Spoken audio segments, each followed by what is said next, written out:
एक टॉपिक हम कर चुके थे और वो टॉपिक था Newton's first law.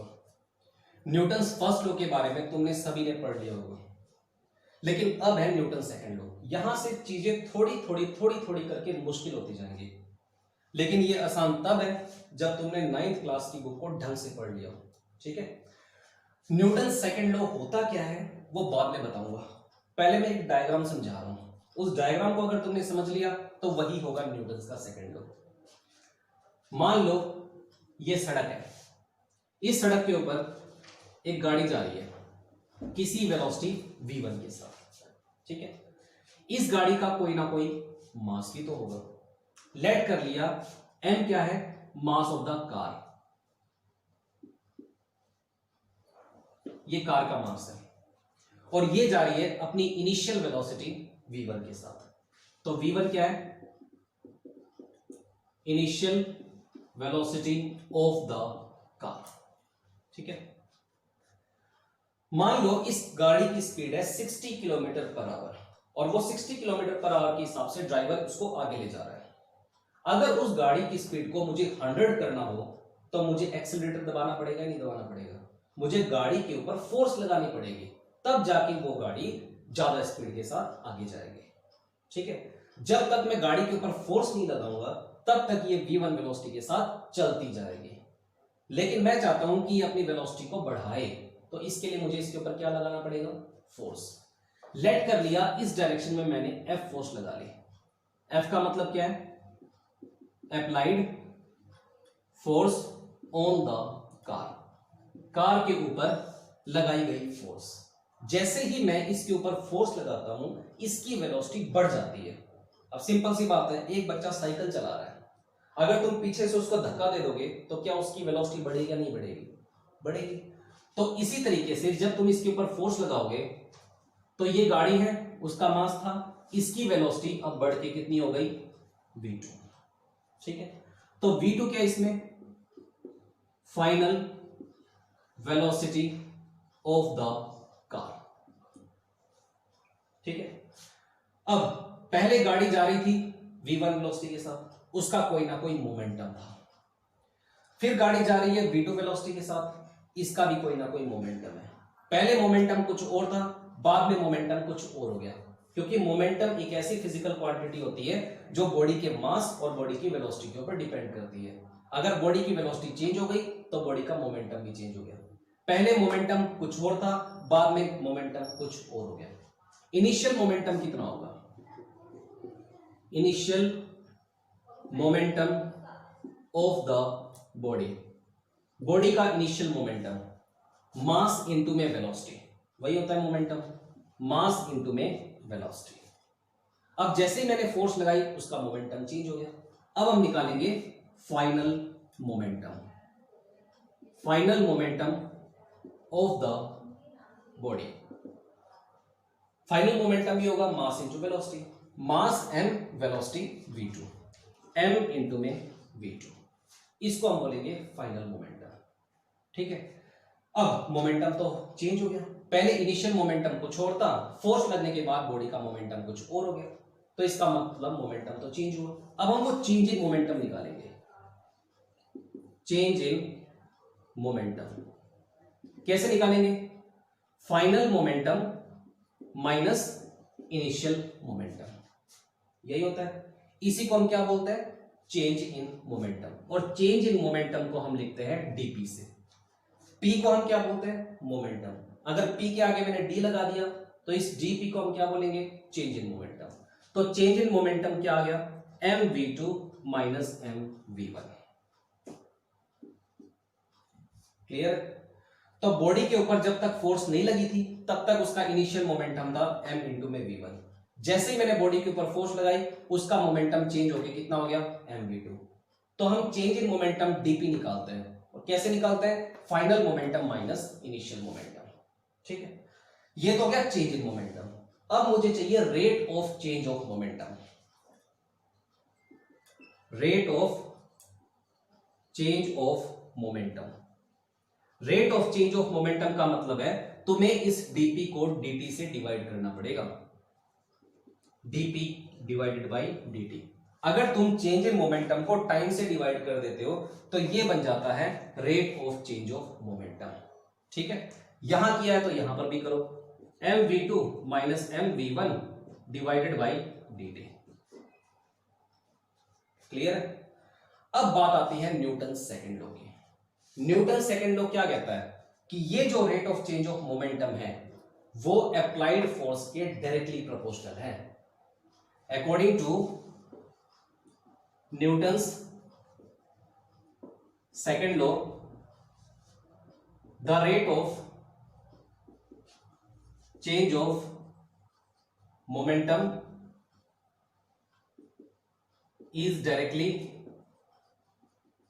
proportional to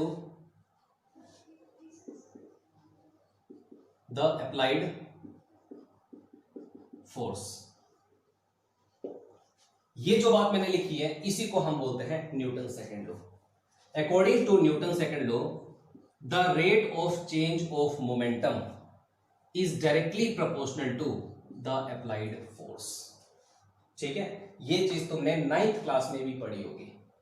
अगर तुम डायरेक्टली प्रोपोर्शनल को हटाओगे तो यहां पे इज इक्वल टू का साइन अगर लगाओगे तो यहां पर एक कांस्टेंट भी लिखा जाता है।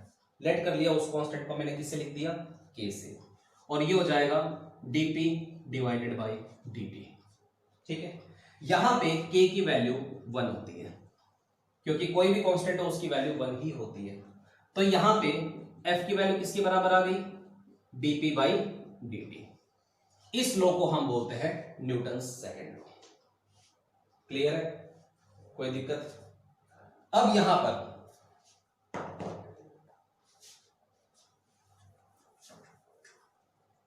F is equal to dp by dt, इस रूल को तो हमने बोल दिया न्यूटन्स का सेकंड लॉ।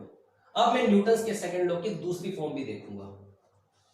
बट मोमेंटम का फॉर्मूला क्या होता है, मास इनटू वेलोसिटी। इस p की वैल्यू को यहां पर पुट कर दो, therefore F is equal to d by dt। p की जगह पर हमने क्या पुट कर दिया, मास इनटू वेलोसिटी। ठीक है, अब इस दोनों में से कांस्टेंट क्या है, मास कांस्टेंट है या वेलोसिटी कांस्टेंट है, मास कांस्टेंट है। तो जो भी कांस्टेंट है उसको ले लो बाहर, अंदर क्या बच गया, dv बाई dt। ठीक है, अब तो मुझे बताओ dv बाई dt क्या हो सकता है, acceleration. Change in velocity by change in time, वो कहलाता है एक्सेलरेशन। इस लॉ को भी हम न्यूटन्स का सेकंड लॉ बोलते हैं। तो न्यूटन्स के सेकंड लॉ के दो फॉर्मूले हैं, एक तो F is equal to dp by dt, rate of change of momentum is equal to applied force, इसको हम बोलते हैं न्यूटन्स का सेकंड लॉ। और साथ के साथ F is equal to ma, applied force is equal to the product of mass of the body and acceleration of the body, उसको हम बोलते हैं न्यूटन्स का सेकंड लॉ। ठीक है, यहां तक सब कुछ आया समझ, नोट करो यहां तक।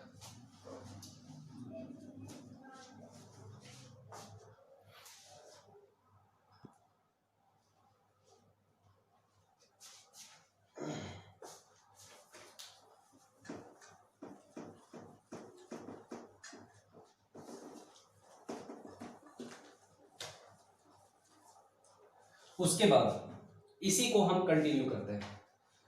हमारे पास एक फॉर्मूला है F is equal to dp by dt, rate of change of momentum is equal to applied force. इस रूल को हम क्या बोलते हैं, न्यूटन सेकंड लॉ।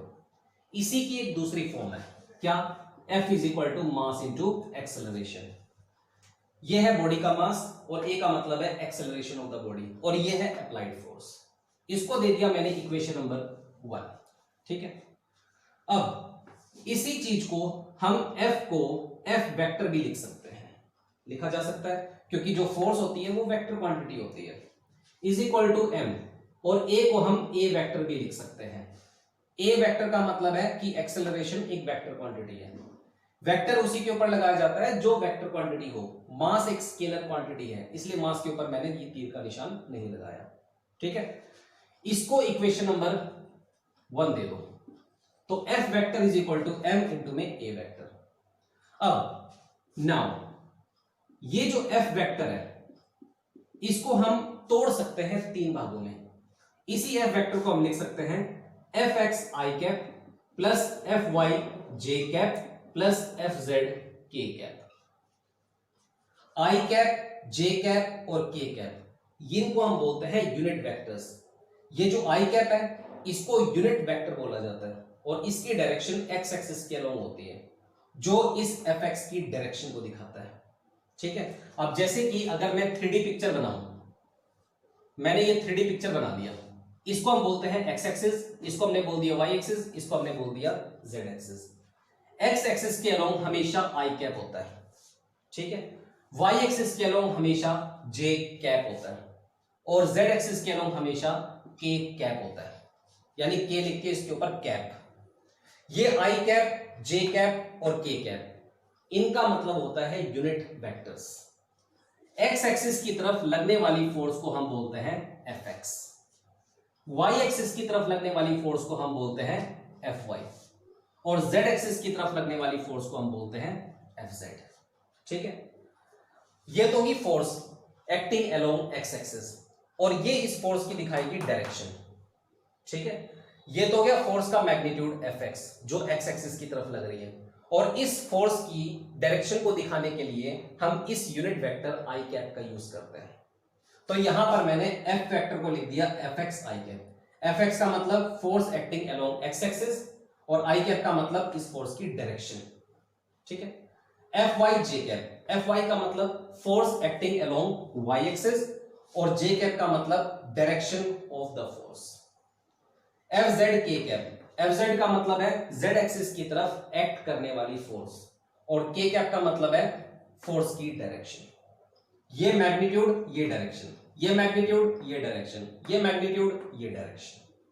ठीक है, तो इसलिए हम एफ वेक्टर को लिख सकते हैं F X I cap plus F Y J cap plus F Z K cap. उसी तरीके से ये जो ए वेक्टर है इसको भी हम लिख सकते हैं ए X I cap plus A Y J cap plus A Z K cap कि एक्स एक्सिस के अलोंग कितना एक्सेलरेशन प्रोड्यूस हुआ वो हुआ ए एक्स, वाई एक्सिस के अलोंग कितना एक्सेलरेशन प्रोड्यूस हुआ ए वाई, जेड एक्सिस के अंदर कितना एक्सेलरेशन प्रोड्यूस हुआ ए जेड। ठीक है, तो ये एफ वेक्टर, ये ए वेक्टर दोनों की वैल्यू है, दोनों की वैल्यू इक्वेशन नंबर 1 में पुट कर दो। Put both the value in equation number 1, put करो। एफ वेक्टर की वैल्यू कितनी है F X I cap plus F Y J cap plus F Z K cap. ठीक है, इज इक्वल टू ये एम एज इट इज रहेगा। अब बात है ए वेक्टर की, ए वेक्टर की वैल्यू किसके बराबर है इसके बराबर, ये पुट कर दो ए X I cap plus A Y J cap plus A Z K cap. क्या इतना पता चला सभी को? अब m को अंदर मल्टीप्लाई कर दो, F X I cap plus F Y J cap plus F Z K cap is equal to M A X I cap plus M A Y J cap plus M A Z K cap. ऐसा लिखा जा सकता है। ठीक है, अब मैं equate करूंगा दोनों साइड, इक्वेट बोथ साइड, दोनों तरफ इक्वेट करने का मतलब है यहां पर आई कैप के साथ क्या है एफ एक्स, यहां पर आई कैप के साथ क्या है एम ए एक्स, यहां पर जो आई कैप के साथ है और यहां पर जो आई कैप के साथ है वो दोनों बराबर होंगे। ठीक है, अब जे कैप को जे कैप के साथ इक्वेट करो, यहां पर जे कैप के साथ क्या है F Y is equal to यहां पर जे कैप के साथ क्या है एम ए वाई। ठीक है, उसी तरीके से के कैप को के कैप के साथ इक्वेट करो, यहां पर के कैप के साथ क्या है F Z is equal to यहां पर के कैप के साथ क्या है एम ए जेड। इस तरीके से जो हमने फॉर्मूला लिया था F is equal to M A, बात इस एफ की है। एफ का मतलब फोर्स, वो एक्स एक्सिस की तरफ भी लग सकती है, वो वाई एक्सिस की तरफ भी लग सकती है और वो जेड एक्सिस की तरफ भी लग सकती है। अगर फोर्स लगती है एक्स एक्सिस की तरफ तो एक्सेलरेशन प्रोड्यूस होगा एक्स एक्सिस के अंदर। ठीक है, अगर फोर्स लगती है वाई एक्सिस की तरफ तो एक्सेलरेशन प्रोड्यूस होगा वाई एक्सिस के अंदर। अगर फोर्स लगती है जेड एक्सिस की तरफ तो एक्सेलरेशन प्रोड्यूस होता है जेड एक्सिस के अंदर। ऐसा कभी नहीं होगा कि फोर्स तो लगा दी मैंने आगे, एक्सेलरेशन प्रोड्यूस हुआ पीछे, ऐसा कभी नहीं होता। अगर फोर्स आगे लगेगी तो बॉडी के अंदर एक्सेलरेशन भी आगे प्रोड्यूस होगा, लेकिन मास हर सिचुएशन में सेम रहेगा। पहले भी m था, बाद में भी m है और इसमें भी m है। तो इस पूरे के पूरे कंसेप्ट के अंदर हमें एक बात पकड़नी है कि किसी भी बॉडी के ऊपर अगर फोर्स लगती है तो एक्सेलरेशन प्रोड्यूस होता है, ठीक है। तभी तो F is equal to ma है। अगर फोर्स लगती है x एक्सिस के अंदर तो एक्सेलरेशन x एक्सिस के अंदर ही प्रोड्यूस होगा। y एक्सिस के अंदर फोर्स लगती है तो y एक्सिस के अंदर एक्सेलरेशन प्रोड्यूस होगा, और z एक्सिस के अंदर फोर्स लगती है तो z एक्सिस के अंदर ही एक्सेलरेशन प्रोड्यूस होगा। ऐसा कभी नहीं होता कि फोर्स तो लग रही है x एक्सिस के अंदर, एक्सेलरेशन प्रोड्यूस हो रहा है z एक्सिस के अंदर, ऐसा कभी भी नहीं होता।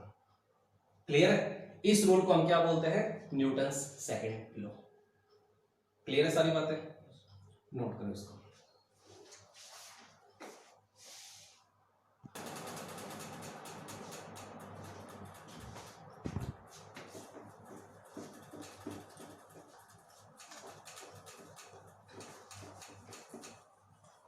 उसके बाद है यूनिट्स ऑफ फोर्स।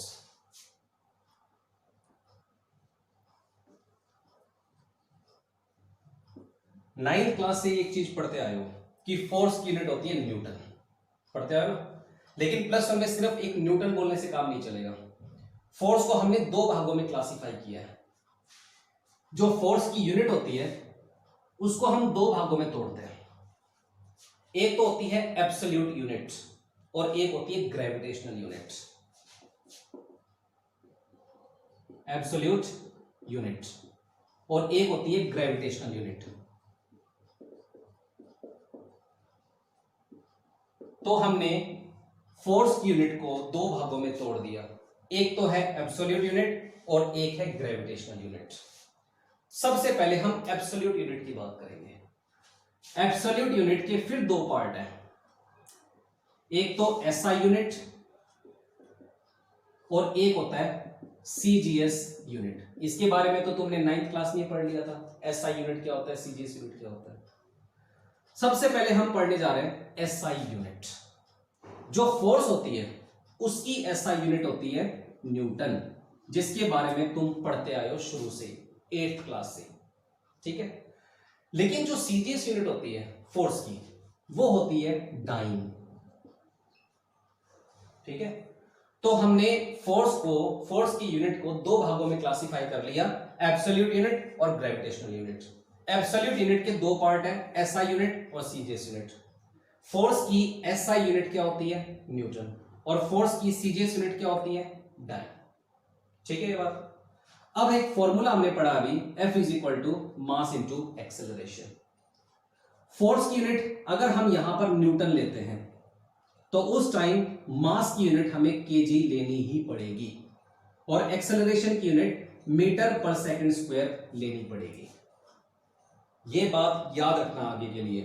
अगर तुम फोर्स की यूनिट को लेते हो न्यूटन तो उस टाइम मास केजी के अंदर होना चाहिए और उस time acceleration metre per second के अंदर होना चाहिए, ठीक है। 1 1 1 लगा दो, कोई फर्क नहीं पड़ने वाला। तो 1 न्यूटन किसके बराबर हो गया? 1 kilogram metre per second square के बराबर हो गया। एक तो ये चीज तुम्हें याद रखनी है कि kilogram metre per second square को हम 1 न्यूटन लिख सकते हैं, ठीक है। और दूसरी बात ये ध्यान रखनी है कि जब भी हम न्यूमेरिकल के अंदर या कहीं पर भी फोर्स की यूनिट को न्यूटन लेते हैं तो मास केजी के अंदर होना चाहिए और acceleration metre per second square के अंदर होना चाहिए, ठीक है। दूसरी बात, F is equal to ma। अगर मैं फोर्स की यूनिट को लेता हूं डाइन तो उस टाइम ये जो मास है वो केजी के अंदर नहीं ग्राम के अंदर होना चाहिए, ठीक है, इनटू, और ये जो एक्सेलरेशन है वो होना चाहिए सेंटीमीटर पर सेकंड स्क्वायर के अंदर, सेंटीमीटर पर सेकंड स्क्वायर के अंदर। लेकिन मास को तुम ग्राम के अंदर और एक्सेलरेशन को सेंटीमीटर पर सेकंड स्क्वायर के अंदर तब लोगे जब फोर्स तुम डाइन के अंदर लेते हो, उससे पहले नहीं, ठीक है। तो 1 1 1 लगा दो, कोई फर्क पड़ेगा? कोई फर्क नहीं पड़ेगा। तो 1 डाइन किसके बराबर हो गया? 1 gram centimetre per second square, इसके बराबर हो गया 1 डाइन, इसके अंदर तुम्हें दो बात याद रखनी है। पहली बात, 1 gram centimetre per second square को हम 1 डाइन बोलते हैं। और दूसरी बात, ये जो डाइन है, अगर तुम फोर्स की यूनिट को डाइन लेते हो तो मास की यूनिट ग्राम के अंदर होनी चाहिए और एक्सेलरेशन की unit centimetre per second square के अंदर होनी चाहिए। ठीक है। एसआई यूनिट है न्यूटन फोर्स की, सीजीएस यूनिट है डाइन। न्यूटन और डाइन में एक रिलेशन भी होता है, 1 Newton is equal to 10 to the power 5 dyne. ये रिलेशन है। ये रिलेशन कई बार न्यूटन को डाइन में और डाइन को न्यूटन में कन्वर्ट करने के लिए काम आता है। ठीक है, पता चला? ये तो है एब्सोल्यूट यूनिट। अब बात है ग्रेविटेशनल यूनिट की। ग्रेविटेशनल यूनिट भी दो होती हैं। सबसे पहली ग्रेविटेशनल यूनिट तो है किलोग्राम वेट। कई बार हम इसको किलोग्राम फोर्स भी बोलते हैं, या तो किलोग्राम वेट बोल लो या किलोग्राम फोर्स बोल लो, एक ही बात है। यह है पहली ग्रेविटेशनल यूनिट। दूसरी ग्रेविटेशनल यूनिट है ग्राम वेट। कई बार हम इसको ग्राम फोर्स भी बोलते हैं, जीएमएफ। ठीक है, इनका फिजिक्स के अंदर यूज नहीं है, ये कॉमर्शियल यूनिट्स होती हैं, इनका बहुत कम यूज होता है फिजिक्स के अंदर, लेकिन हमें पता होना चाहिए। किलोग्राम फोर्स बोल लो या किलोग्राम वेट बोल लो, ये पहली ग्रेविटेशनल यूनिट है। ग्राम वेट बोल लो या ग्राम फोर्स बोल लो, ये दूसरी ग्रेविटेशनल यूनिट है। ठीक है, बस इसके अंदर तुम्हें एक बात याद रखनी है कि 1 kgf 9.8 न्यूटन के बराबर होता है। एक तो तुम्हें ये याद रखना है, और एक तुम्हें ये याद रखना है 1 ग्राम फोर्स 980 डाइन के बराबर होता है। एक ये चीज तुम्हें ये याद रखनी है। यानी कभी भी किलोग्राम फोर्स को अगर तुम्हें न्यूटन में कन्वर्ट करना हो तो ये वाला रिलेशन यूज होगा। 1 किलोग्राम फोर्स के अंदर 9.8 न्यूटन होता है।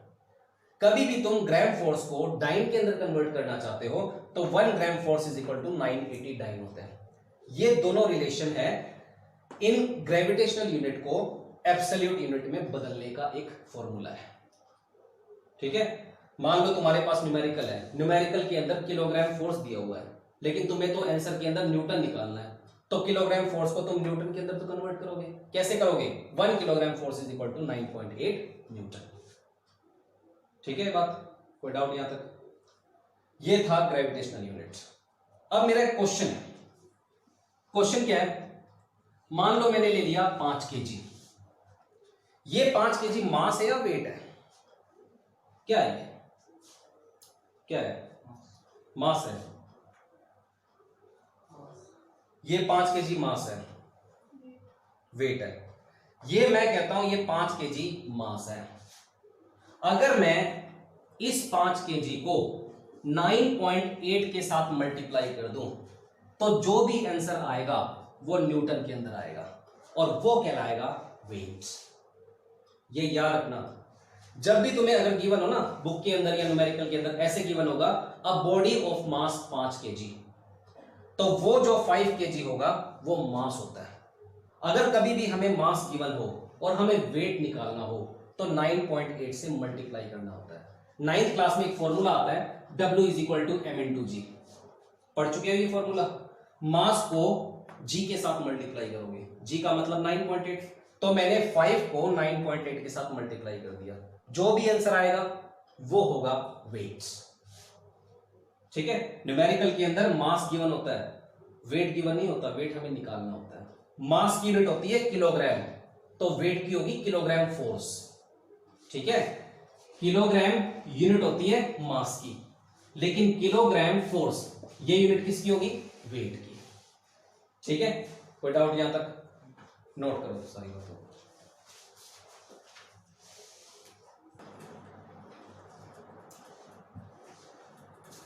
उसके बाद है नेक्स्ट टॉपिक।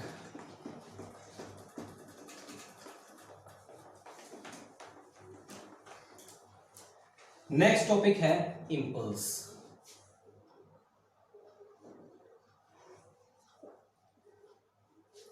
सबसे पहले तो मैं तुम्हें बताता हूं इंपल्स का मतलब, उसके बाद मैं तुम्हें बताऊंगा कि इंपल्स का फॉर्मूला क्या है, कहां कहां पर डेली लाइफ में इसका यूज हो रहा है। सबसे पहले तो ये देखो, ये मेरी दो हथेली है, एक तो मैं हथेली को ऐसे क्लैप करता हूं ऐसे करके, तो जो ये मेरी पहली हथेली है और ये जो मेरी दूसरी हथेली है, इन दोनों का कांटेक्ट बहुत कम टाइम के लिए हुआ या बहुत ज्यादा टाइम के लिए हुआ? बोलो। ये दोनों हथेली का आपस में कांटेक्ट बहुत कम टाइम के लिए हुआ या बहुत ज्यादा टाइम के लिए हुआ? बहुत कम टाइम के लिए, मतलब एक एकदम हाथ कांटेक्ट में आए और एक एकदम दूर चले गए। बहुत कम टाइम के लिए दोनों हाथ आपस में बहुत कम टाइम के लिए कांटेक्ट में आए थे। अगर बहुत कम टाइम के लिए दो बॉडी आपस में कांटेक्ट में आती है ना, तो उनके बीच में जो फोर्स लगती है वो बहुत ज्यादा होती है। यानी एक एकदम मैंने क्लैप किया, बहुत कम टाइम के लिए दोनों हाथ एक दूसरे के कांटेक्ट में आए, लेकिन फोर्स बहुत ज्यादा लगी। बहुत कम टाइम में बहुत ज्यादा फोर्स लगती है और बहुत ज्यादा टाइम में बहुत कम फोर्स लगती है। ठीक है, बहुत कम टाइम में अगर बहुत ज्यादा फोर्स लगती है तो उसी फोर्स और टाइम का जो मल्टीप्लाई होगा उसको हम बोलते हैं इंपल्स। ठीक है, अब जैसे कि क्रिकेट खेल रहा है, एक बंदा बॉल फेंक रहा है और मैं यहां पर बैटिंग कर रहा हूं। मैंने एक एकदम बैट को घुमाया और बॉल बैट के टच में हुआ और एक एकदम बॉल आ गई। क्या कभी तुमने ऐसा देखा है कि जो बॉल आई वो बैट के साथ ही चिपक गई? क्या कभी देखा? या कभी ऐसा देखा हो कि बॉल आई, बैट के साथ वो 3 सेकंड तक कांटेक्ट में रही या 4 सेकंड तक कांटेक्ट में रही, 4 सेकंड बीतने के बाद वो बॉल आगे गई? क्या ऐसा देखा? कभी नहीं होता। बॉल आती है, बैट के साथ बहुत कम टाइम के लिए कांटेक्ट में रहती है और बहुत कम टाइम के लिए अगर बॉल बैट के साथ कांटेक्ट में रहेगी तो बहुत ज्यादा फोर्स लगेगी उस बॉल के ऊपर उस बैट की वजह से, और वो बॉल चली जाएगी बहुत आगे। ठीक है, अगर बॉल और बैट के बीच का कांटेक्ट टाइम अगर बहुत ज्यादा होता ना तो बॉल बहुत आगे नहीं जाती। ठीक है, अगर टाइम ऑफ कांटेक्ट बढ़ता है तो बॉडी के ऊपर फोर्स कम लगती है। वही बात है स्लैप वाली। एक बंदा खड़ा है, यहां पे एक बच्चा खड़ा है, मैंने उसको स्लैप मारा, थप्पड़ मारा, तो मेरा ये हाथ और उसका जो गाल है वो आपस में बहुत कम टाइम के लिए कांटेक्ट में आता है, जिसके कारण उसके गाल के ऊपर बहुत निशान भी पड़ता है और थप्पड़ भी जोर से लगता है, यानी फोर्स ज्यादा लगती है। लेकिन सोच के देखो, मैंने अपना हाथ ऐसे घुमाया और ये जो हथेली है वो उसके गाल के ऊपर जाके कुछ टाइम के लिए 2 सेकंड के लिए या 3 सेकंड के लिए जाके चिपक गई, तो क्या उसको ज्यादा फोर्स लगेगी? नहीं लगेगी।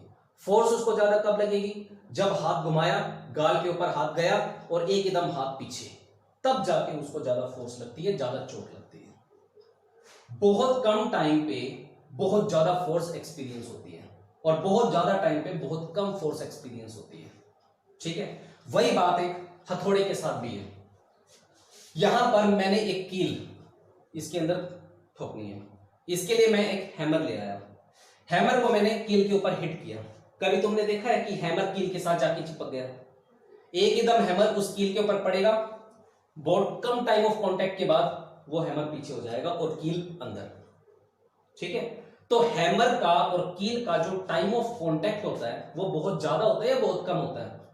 बहुत कम होता है। अगर टाइम ऑफ कांटेक्ट कम है तभी वो कील अंदर जाती है, मैक्सिमम फोर्स उसके ऊपर लगती है। अगर दो बॉडीज का टाइम ऑफ कांटेक्ट ज्यादा होगा तो उस बॉडी के ऊपर मैक्सिमम फोर्स कभी नहीं लगेगी। अगर टाइम ऑफ कांटेक्ट दो बॉडी का कम होगा तो एक बॉडी के ऊपर मैक्सिमम फोर्स लगेगी। क्लियर? अब लेट कर लिया F वो फोर्स है जो एक बॉडी दूसरे के ऊपर लगा रही है, ठीक है, और T टाइम ऑफ कांटेक्ट है। ठीक है, टाइम ऑफ कांटेक्ट।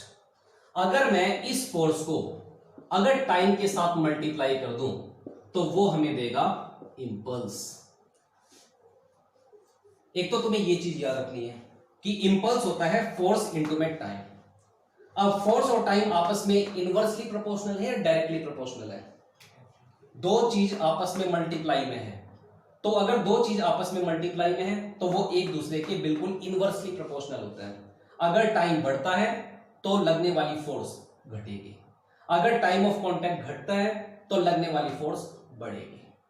तो यहां से भी पता चल रहा है अगर दो बॉडीज का टाइम ऑफ कांटेक्ट अगर कम रहता है तो एक्सपीरियंस की गई फोर्स हमेशा ज्यादा होगी। ठीक है, अब वही हैमर वाली बात है कील के ऊपर हैमर को मैंने एकदम फोर्स लगाया, तो हैमर का और इस कील का टाइम ऑफ कांटेक्ट बहुत कम होता है, लेकिन इस कील के ऊपर फोर्स बहुत ज्यादा लगती है और वो कील अंदर चली जाती है। ठीक है, तो टाइम ऑफ कांटेक्ट ज्यादा तो लगने वाली फोर्स कम, टाइम ऑफ कांटेक्ट कम तो लगने वाली फोर्स ज्यादा। क्लियर है बात? फोर्स और टाइम का जो मल्टीप्लाई होता है उसको हम क्या बोलते हैं? इंपल्स। इंपल्स को हम हमेशा आई से लिखते हैं, ये याद रखना। इंपल्स होता है फोर्स इनटू में टाइम, ये इसका फॉर्मूला है। ठीक है, उसके बाद जो इंपल्स है वो स्केलर क्वांटिटी नहीं होती, वो वेक्टर क्वांटिटी होती है। यानी इंपल्स एक वेक्टर क्वांटिटी है। इंपल्स का एक मैग्नीट्यूड भी होता है और डायरेक्शन भी होती है, ये याद रखना है। ठीक है, यह पहली बात। दूसरी बात, इंपल्स पॉजिटिव भी हो सकता है, इंपल्स नेगेटिव भी हो सकता है, इंपल्स जीरो भी हो सकता है। It can be positive, negative, zero, बिल्कुल वेलोसिटी की तरह, डिस्प्लेसमेंट की तरह। ठीक है, इंपल्स का एक तो तुम्हें ये याद रखना है कि फॉर्मूला क्या होता है? फोर्स इनटू में टाइम। दूसरी चीज तो जो तुम्हें याद रखनी है वो ये याद रखनी है कि इंपल्स एक वेक्टर क्वांटिटी होती है। तीसरी चीज, इंपल्स पॉजिटिव भी हो सकता है, नेगेटिव भी हो सकता है और जीरो भी हो सकता है।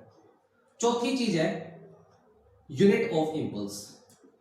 इंपल्स की यूनिट क्या होती है? इंपल्स का फॉर्मूला होता है फोर्स इनटू टाइम, तो फोर्स की यूनिट क्या होगी? न्यूटन। और टाइम की क्या होती है? सेकंड। तो न्यूटन सेकंड किसकी यूनिट हो गई? इंपल्स की। ठीक है, तो यहां पे मैंने बहुत छोटी छोटी बातें बताई। सबसे पहली बात, इंपल्स को लिखते किससे हैं? इंपल्स को किससे लिखते हैं? आई से। दूसरी बात, इंपल्स कौन सी क्वांटिटी होती है? वेक्टर क्वांटिटी होती है, इसका मैग्नीट्यूड भी होता है और डायरेक्शन भी होती है। तीसरी बात, इंपल्स का फॉर्मूला क्या होता है? Force into time. चौथी बात, इंपल्स पॉजिटिव भी हो सकता है, नेगेटिव भी हो सकता है, जीरो भी हो सकता है। पांचवी बात, इंपल्स की यूनिट, उसको हम लिखते हैं न्यूटन सेकंड से। पता चला सारी बात? उसके बाद है impulse momentum theorem. Impulse momentum theorem. Impulse और मोमेंटम के बीच में एक रिलेशन है, वो रिलेशन हमें देखना है। ठीक है, पहले इसको एक बार नोट करो।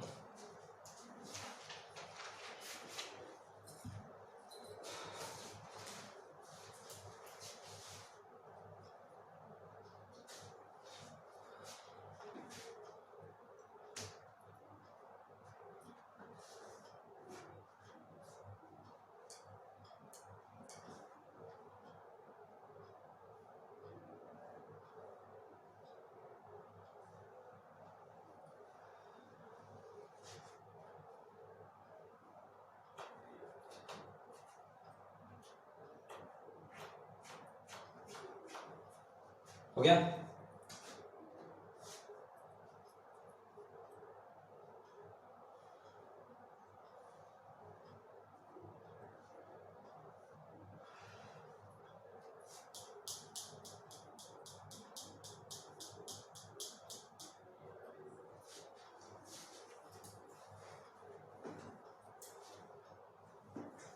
उसके बाद है इंपल्स मोमेंटम थ्योरम। थोड़ा सा ध्यान से समझना, ठीक है? फोर्स इज इक्वल टू क्या होता है? dp by dt। ये कौन सा रूल होता है? कौन सा लॉ होता है ये? Newton's second law.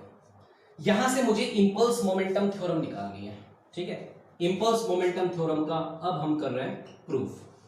यहां से dp की वैल्यू निकाल लो, ये इसके साथ मल्टीप्लाई कर जाएगा, f इंटू dt। ठीक है, दोनों तरफ करो इंटीग्रेशन, इंटीग्रेट बोथ साइड। दोनों तरफ मैंने इंटीग्रेशन किया। इंटीग्रेशन का सिंबल आपको पता है, ऐसा होता है, एक बार देख लो। ठीक है, इज इक्वल टू ये फोर्स इंटू में dt, इसका भी इंटीग्रेशन यही होता है। अब हमें लगानी होती है लिमिट्स। यहां पे लिमिट लगती है और यहां पर भी लिमिट हम लगाएंगे। यहां पे जो लिमिट लगेगी वो तो लगेगी टाइम की, यहां पर d के आगे जो भी होता है उसी की लिमिट यहां पर लगती है। यहां पे d के आगे क्या है? मोमेंटम है, तो यहां पर मोमेंटम की यूनिट होगी। बी के आगे अगर मोमेंटम है तो यहां पर इनिशियल मोमेंटम से लेकर फाइनल मोमेंटम, P1 क्या है इनिशियल मोमेंटम और P2 क्या है फाइनल मोमेंटम। मैंने इनिशियल मोमेंटम से फाइनल मोमेंटम लिमिट लगा दी। उसी तरीके से यहां पर D के आगे क्या है टाइम, तो यहां पे इनिशियल टाइम से लेकर फाइनल टाइम मैंने लिमिट लगा दी। ठीक है, इसको लिमिट लगाना बोलते हैं, दोनों तरफ लगाइए। अब मैं इसका इंटीग्रेशन करूंगा और लिमिट को पुट करूंगा।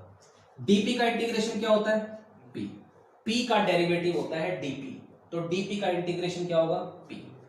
अब इसकी लिमिट्स P1 से लेकर P2, इसको एज इट इज रखेंगे, is equal to F into D T. ये फोर्स बाहर ले ली क्योंकि इस टॉपिक में फोर्स कांस्टेंट है। अंदर क्या बचा डी टी, और यहां पे 0 से लेकर t, ये इसका इंटीग्रेशन है। ठीक है, t का डेरिवेटिव होता है dt, तो dt का इंटीग्रेशन क्या होगा t। तो यहां पर p as it is, P1 से लेकर P2 as it is, F as it is dt, dt का इंटीग्रेशन हो जाएगा t। अब हम इसकी लिमिट को पुट करेंगे 0 से लेकर t ऐसे। अब हमें इनकी लिमिट्स को पुट करना होता है, p की जगह पर अपर लिमिट माइनस p की जगह पर लोअर लिमिट। सबसे पहले तो p की जगह पर P2 पुट करो, बीच में हमेशा माइनस आएगा, फिर इस p की जगह पर लोअर लिमिट P1 पुट करो ऐसे, इज इक्वल टू ये f एज इट इज था, ये जो t है इसकी जगह पर अपर लिमिट t माइनस, अब ये जो t है इसकी जगह पर lower limit 0।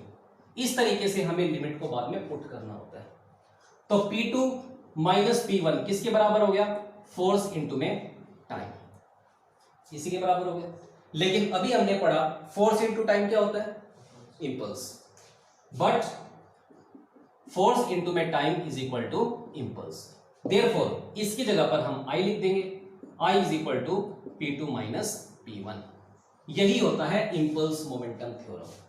Impulse momentum theorem क्या कहती है, impulse is equal to change in momentum, बस। ठीक है, इनिशियल मोमेंटम P1 है, फाइनल मोमेंटम P2 है। अगर तुम फाइनल मोमेंटम में से इनिशियल मोमेंटम को माइनस कर दोगे तो वो आ जाएगा इंपल्स, और इसी को हम इंपल्स मोमेंटम थ्योरम कहते हैं। इसकी स्टेटमेंट क्या है, according to impulse momentum theorem the impulse acting on the body is equal to the change in momentum. ये तो इसकी स्टेटमेंट और ये हो गया इसका प्रूफ। ठीक है, पता चला, नोट करो।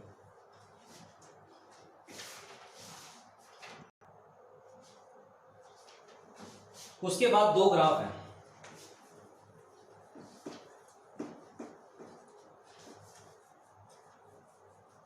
उस ग्राफ के बाद इंपल्स के एग्जांपल जो कि एज अ होमवर्क होंगे, उसके बाद नेक्स्ट टॉपिक। पहला ग्राफ, यहां पर तो है फोर्स और यहां पर है टाइम। मैं ग्राफ बना रहा हूं सबसे पहले, उसके बाद मैं इसको समझाऊंगा।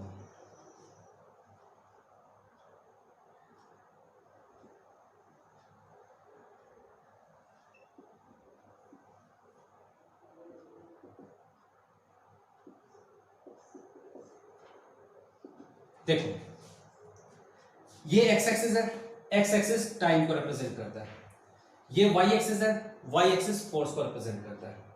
मैं यहां पर दो ग्राफ बना रहा हूं, एक तो ग्राफ मैंने बना दिया ये वाला, और एक ग्राफ मैंने बना दिया ये वाला। दोनों ही ग्राफ स्ट्रेट लाइन है और दोनों ही इस टाइम एक्सिस के पैरेलल है, लेकिन एक ग्राफ तो यहां से स्टार्ट हो रहा है और बिल्कुल छोटे शेप का है, और एक ग्राफ यहां से स्टार्ट हो रहा है बड़े शेप का है। इसका मतलब समझाता हूं। इंपल्स का फॉर्मूला क्या होता है, फोर्स इंटू टाइम। तुम बताओ F1 बड़ा है या F2 बड़ा है,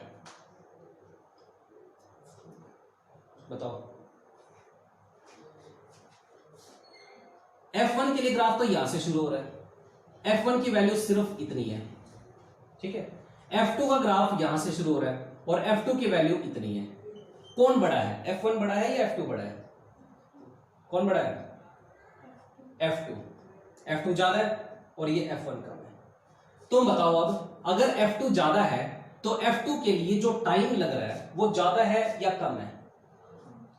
F2 के कोरेस्पोंडिंग टाइम सिर्फ इतना है, लेकिन F1 के कोरेस्पोंडिंग टाइम इतना है, ठीक है, तो F1 और F2 में से बड़ा कौन है?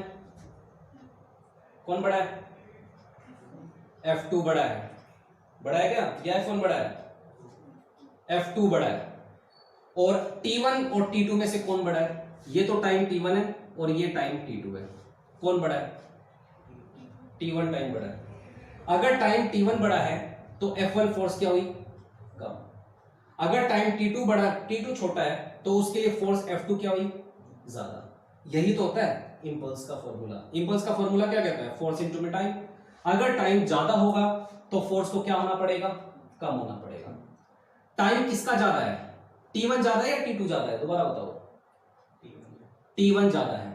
ठीक है, तो अगर टाइम T1 ज्यादा है तो इसके लिए जो फोर्स लग रही है F1 वो तो कम है और होना भी चाहिए। अब बात है T2 की। ये T2 टाइम कम है लेकिन इसके कोरेस्पॉन्डिंग जो फोर्स लग रही है F2 वो तो ज्यादा है। फोर्स ज्यादा तब होगी जब टाइम कम होगा, फोर्स कम तब होगी जब टाइम ज्यादा होगा। क्लियर है बात? आगे चले। दूसरा ग्राफ, यहां पर वही फोर्स है और यहां पर वही टाइम है, लेकिन अब की बार मैं ग्राफ ऐसे बनाता हूं। ठीक है, यहां पर तो मैंने लिख दिया T1 टाइम और यहां पर टाइम है T2। अगर कभी भी किसी भी क्वेश्चन के अंदर अगर ऐसा ग्राफ आ जाए, यहां पर लिखा हो एक टाइम T1, यहां पर लिखा हो दूसरा टाइम T2, तो अगर तुम इस पूरे कर्व का अगर एरिया निकाल लोगे, पूरे कर्व का एरिया, तो वो एरिया तुम्हें क्या देगा? इंपल्स। ठीक है, अगर मुझे T1 और T2 टाइम के बीच में इंपल्स निकालना हो तो T1 और T2 टाइम के कोरेस्पॉन्डिंग जो कर्व है उस कर्व का क्या निकाल दूंगा? एरिया। वो एरिया हमें क्या देगा? Impulse. If we find the area of the curve in between T1 and T2, then it will give the value of impulse. Clear है बात? अगर हमें T1 और T2 टाइम के बीच में अगर कभी भी ग्राफ दिया हो, ऐसा दिया हो, वो भी फोर्स और टाइम के बीच में, तो T1 और T2 टाइम के अंडर का अगर मैं एरिया निकाल लूं तो वो एरिया हमें क्या देगा? T1 और T2 के बीच में इंपल्स की वैल्यू देगा। क्लियर है? कोई डाउट यहां तक? उसके बाद एक चीज बच गई और वो है इंपल्स के एग्जाम्पल। एक एग्जाम्पल मैं तुम्हें बताता हूं, बाकी एग्जाम्पल तुम्हें खुद वो करने हैं। एग्जाम्पल बेस्ड है इस फॉर्मूले के ऊपर। इंपल्स का फॉर्मूला क्या है? फोर्स इनटू में टाइम। और मैंने ये बार बार बोला है कि अगर टाइम बढ़ेगा तो फोर्स क्या लगेगी? कम लगेगी ना। इसका एक एग्जांपल मैं आपको बताता हूं, उसके बाद बाकी सारे एग्जांपल सब करने तुम्हें। मान लो एक बॉल आ रही है ऊपर से, मान लो वहां पर एक बच्चा खड़ा है, उसने एक बॉल फेंक दी, उस बॉल को मैं पकड़ना चाहता हूं। इसके दो तरीके हैं, एक तो मैं बॉल को पकड़ता हूं ऐसे ही, अपने हाथ को बस ऐसे ही रखता हूं, और एक कैच करने वाला बंदा बॉल को पकड़ के पीछे की तरफ खींचता है। देखा होगा तुमने क्रिकेट के अंदर या कभी भी, अगर किसी भी बॉल को अगर पकड़ना है तो पकड़ने के बाद एक कैचर पीछे की तरफ उस बॉल को कैच करता है, खींचता है अपने हाथ को। क्यों खींचता है? अगर वो अपने हाथ को ऐसे ही रखे और बॉल आ जाए तो उसको हाथ में चोट लगती है, लेकिन अगर ऐसे रखता है और बॉल हाथ में आ जाए तो एकदम वो पीछे खींचता है। उसके पीछे खींचने का रीजन होता है, अगर वो हाथ को पीछे खींचेगा तो इसका मतलब वो अपने टाइम को क्या कर रहा है? बढ़ा रहा है। टाइम ऑफ कॉन्टैक्ट को वो बढ़ा रहा है। टाइम ऑफ कॉन्टैक्ट अगर बढ़ेगा तो हाथ पे जो फोर्स है वो क्या लगेगी? कम लगेगी। ठीक है, अगर कभी भी कोई भी एक्टिविटी होती है और अगर टाइम ऑफ कॉन्टैक्ट बढ़ता है तो लगने वाली फोर्स हमेशा क्या होती है? कम। तो इसलिए अगर कोई भी बॉलर बॉल को कैच करता है तो अपने हाथ को पीछे सरकाने का रीजन क्या है? ताकि बॉल और हथेली के बीच में टाइम ऑफ कॉन्टैक्ट बढ़ जाए। टाइम ऑफ कॉन्टैक्ट बढ़ेगा तो हथेली पे चोट कम लगेगी। क्लियर है बात? ऐसे ऐसे बहुत सारे एग्जांपल है बुक्स के अंदर, वो सारे एग्जांपल तुम्हें करने हैं। कल हम करेंगे न्यूटन्स का थर्ड लॉ। ठीक है?